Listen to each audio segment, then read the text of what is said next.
Hello बच्चों, let's see the question that a student reported that the gas pressure has 1.4 into 10 raised to power 5 kg per meter per second square.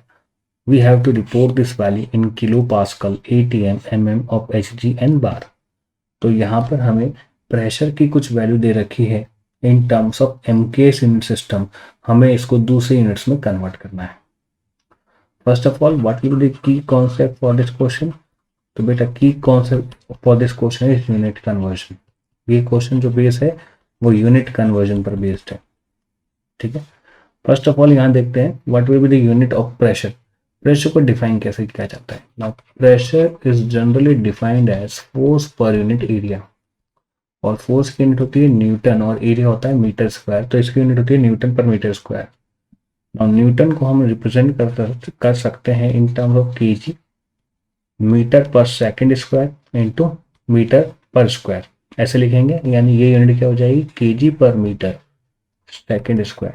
यानी Newton metre square को हम इस form में लिख सकते हैं. और 1 पास्कल क्या होता है? 1 pascal is equal to 1 newton per metre square which will be equal to 1 KG per metre second square. इसका मतलब ये हो गया बेटा that 1.4 into 10 raised to power 5 kg per meter per second square will be equal to 1.4 into 10 raised to power 5 pascal. ये pascal में होगा. ठीक है. अगर हमें इसको किलो पास्कल में कन्वर्ट करना है तो इसको 1000 से डिवाइड कर देंगे. So this will be equal to 1.4 into 10 raised to power 2 which is equal to 140 kilo pascal. तो किलो पास्कल की फॉर्म में इसका प्रेशर कितना हो जाएगा? 140 किलो पास्कल. दूसरी यूनिट्स में अगर इसको कन्वर्ट करते हैं बेटा तो we know that 1 bar is equal to 10 raise to power 5 pascal. इसका मतलब ये हो गया that 1.4 into 10 raise to power 5 pascal will be equal to 1.4 bar. तो बार की फॉर्म में इसका आंसर कितना आ जाएगा? 1.4 बार. राइट. नाउ अगर इसको एटीएम में कन्वर्ट करना हो तो एटीएम में कैसे लिखेंगे? एटीएम की फॉर्म में हम लिख देंगे बेटा that 1 ATM is equal to 1.0132 bar. ठीक है. तो हमारे पास 1.4 बार है तो एटीएम कितना हो जाएगा? 1.0132 into 1.4. So this will be equal to, in terms of ATM, 1.4 बार. इसकी जो वैल्यू होगी ये हमारे पास कितना आ जाएगा? 1.4 that is divide by 1.0132.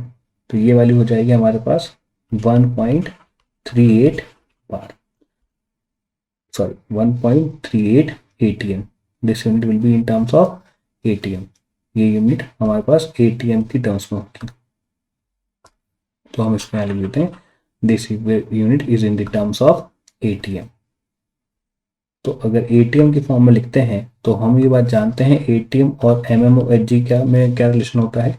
So mm of Hg और एटीएम रिलेशन देखें. So 1 ATM will be equal to 760 mm of Hg. तो 1.38 कितना हो जाएगा? तो इसको 1.38 से मल्टीप्लाई कर देंगे.